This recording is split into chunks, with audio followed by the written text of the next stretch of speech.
Hey guys, this is Vishnu and you watching Delta Physics. So बच्चों इस video में मैं फ़ोर्स के बारे में डिस्कस करने वाला हूँ, ठीक है।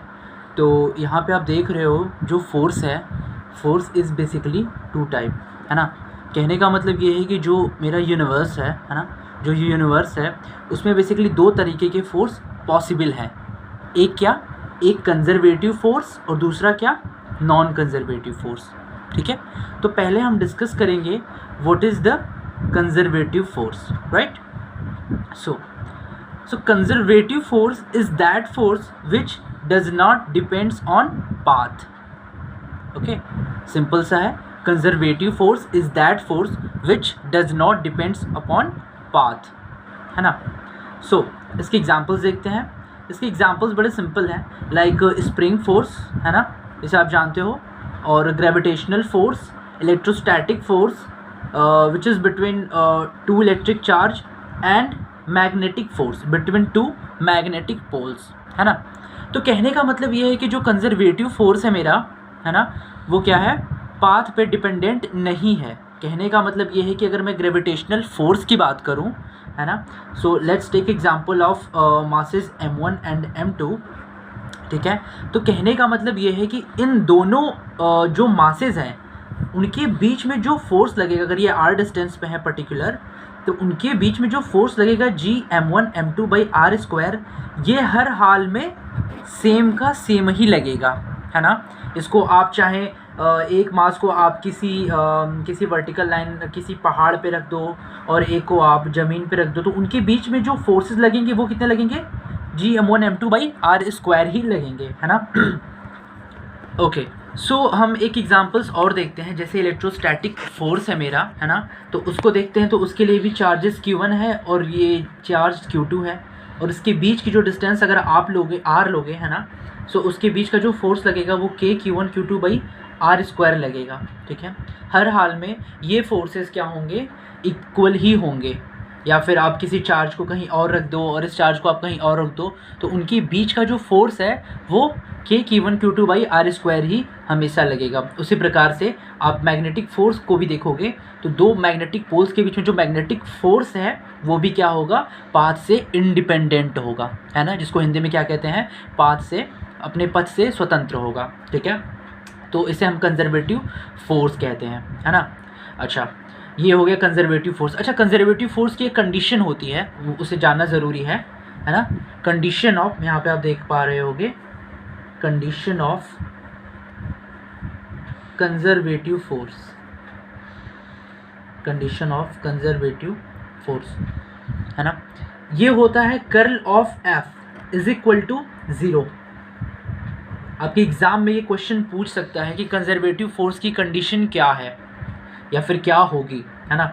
सो कंजर्वेटिव फोर्स का जो कंडीशन है वो क्या है, curl of F is equal to 0, है ना। अगर फोर्स का अगर आप कर्ल निकालोगे तो वो 0 अगर हो गया तो इसका मतलब जो फोर्स है, गिवन फोर्स है, वो क्या है, कंजर्वेटिव फोर्स है, यानी कि पाथ से क्या है, इंडिपेंडेंट है, ठीक है। तो मैं एक थोड़ा सा ये बताना चाहता हूँ कि जो कर्ल होता है वो क्या होता है बेसिकली, है ना। तो मैं आपको दूसरे पेज पे समझाने की कोशिश करता हूँ।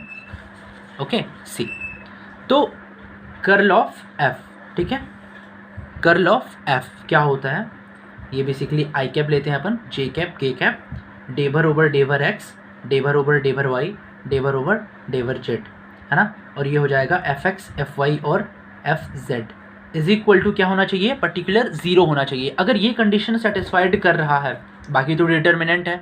आप आई होप कि आपने ये सीखा होगा डिटर्मिनेंट कैसे सॉल्व करते हैं क्लास 11th में ही, है ना। तो मैं इसको ज़्यादा करा नहीं रहा हूँ, तो ये हो जाएगा, ठीक है। अब इसे सॉल्व कर लेंगे तो अगर आप देखेंगे जो आपका वेक्टर फोर्स दिया होगा, है ना, अगर वो फोर्स की F X, F Y, F Z की वैल्यू रखेंगे, अगर ये 0 कर दिया ये डिटर्मिनेंट सॉल्व करने के बाद, है ना, ये क्या है, डेवर ओवर डेवर एक्स का मतलब क्या होता है, डेरिवेटिव ऑफ पर्टिकुलर यहाँ पे जो भी रहने वाला है, जैसे एफ वाई एफ जेड कुछ भी रहने वाला है विथ रिस्पेक्ट टू एक्स होगा, है ना। तो कहने का मतलब इसे सॉल्व कर लोगे और कल 0 आ गया तो इसका मतलब क्या होगा, गिवन फोर्स क्या है, कंजर्वेटिव। आई होप ये आपको क्लियर होगा, ठीक है। ओके, सो अब हम अपने दूसरे पॉइंट पे आते हैं, है ना। क्या है दूसरा पॉइंट हमारा, नॉन कंजर्वेटिव फोर्स, ठीक है। क्या है, नॉन कंजर्वेटिव फोर्स, ठीक है ना। तो ये क्या होता है, सिंपल, तो कंजर्वेटिव फोर्स का ठीक उल्टा होएगा कि non conservative force is that force which depends on path या upon path, whatever you can say, है ना। तो मैंने क्या कहा कि non conservative force is that force which depends upon path, है ना। एंड आगे क्या है, it is like dissipative forces such as friction और एयर रेजिस्टेंस, ठीक है। तो डिसिपेटिव फोर्स का मतलब क्या हुआ, डिसिपेटिव फोर्स का मतलब ये हुआ कि किसी भी फोर्स का नष्ट होना, है ना, डिसिपेट होना, लॉस होना, है ना, किसी भी आपकी ऊर्जा का या आपके बल का लॉस होना, आपकी ऊर्जा का हानि होना, है ना। सो उसे क्या कहते हैं, डिसिपेटिव फोर्स, है ना। फॉर एग्जाम्पल्स आप देख सकते हो क्या है, फ्रिक्शनल फोर्स, विस्कस फोर्स, ठीक है। तो फ्रिक्शनल फोर्स और विस्कस फोर्स ये सारे बेहतरीन एग्जाम्पल्स है किसके, नॉन कंजर्वेटिव फोर्सेस के, है ना। अच्छा, एक एग्जाम्पल से समझते हैं, जैसे कि फ्रिक्शनल फोर्स दिया हुआ है, अब यहाँ पे ध्यान से समझो, छोटी सी जगह है मेरे पास यहाँ पे।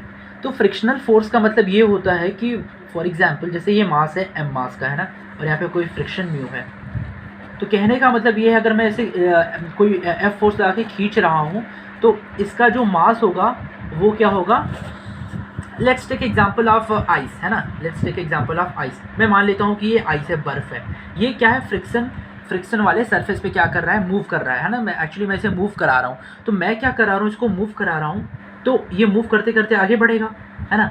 और कुछ समय बाद पता चलेगा कि इसका मास क्या हो गया भैया, डिक्रीज हो गया क्या, स्मॉल m डैश, है ना, यानी कि मास m से क्या हो गया, m डैश। इसका मतलब क्या हुआ, इसका मतलब ये हो गया भैया कि ये जो मास था, ये मास घिस घिस करके डिसिपेट हो करके इसका मास क्या हो गया, एकदम कम, है ना। एक रिलेशन ये भी कह सकते हो कि यहाँ पे जो m होगा वो ग्रेटर देन m डैश होगा, है ना। तो कहने का मतलब यहाँ पे आप देख सकते हो कि यहाँ पे जो फ्रिक्शनल फोर्स है वो एक तरीके का डिसिपेटिव फोर्स है ना। और क्या है, और ये फोर्स क्या कर रहा है, पाथ पे डिपेंड कर रहा है। पाथ पे डिपेंड क्यों कर रहा है, क्योंकि ये पाथ फ्रिक्शनल सरफेस है, इसके कोफिशिएंट ऑफ फ्रिक्शन पर डिपेंड कर रहा है, यानी कि जैसे जैसे बढ़ते जा रहा है उसका क्या हो रहा है, मास का हनन हो रहा है, उसका मास क्या हो रहा है, डिक्रीज कर रहा है, डिसिपेट हो रहा है। So that is the most important examples, okay. अच्छा, कुछ चीज़ें और हैं, जैसे कि these forces take energy away from this system, जैसे कि यहाँ पे, है ना, क्या हो रहा है, सिस्टम का मास है ना, ये डिक्रीज़ हो रहा है, तो जो डिक्रीज़ हो रहा है मास, तो उससे क्या हो रही है, ऊर्जा निकलेगी, है ना, उससे बाहर की तरफ क्या निकलेगी बच्चों, ऊर्जा निकलेगी, एनर्जी का फॉर्मेशन होगा अवे फ्रॉम दिस सिस्टम, है ना। मान लेते कुछ एनर्जी निकलेगी तो अवे फ्रॉम दिस सिस्टम, ये ऐसा ही कह रहा है। And energy that you cannot get back, तो वो पक्की बात है कि वो एनर्जी अब मुझे वापस मिलने वाली नहीं है ना। So this is called non conservative force. तो आई जस्ट होप कि ये क्लियर होगा, कंजर्वेटिव फोर्स भी आपको क्लियर होगा, और आपको कंजर्वेटिव फोर्स और नॉन कंजर्वेटिव फोर्स दोनों ही फोर्सेस आपको क्लियर होंगे, है ना। अगर आपको थोड़ी सी प्रॉब्लम हो रही है वीडियो में तो आप उसे पॉज करके देख लेना, है ना, क्योंकि मोस्ट इंपॉर्टेंट एग्जांपल्स हैं और अच्छे खासे डेफिनेशंस भी हैं। सो आपके 11th और 12th के बच्चों के लिए काफ़ी इंपॉर्टेंट रहने वाला है ये सेशन, है ना। ओके, सो नेक्स्ट वीडियो में हम डिस्कस करेंगे आगे कुछ फोर्सेस के बारे में, जैसे कि ग्रेविटेशनल फोर्स क्या होता है, इलेक्ट्रोस्टैट फोर्स क्या होता है। ओके, तब तक के लिए धन्यवाद।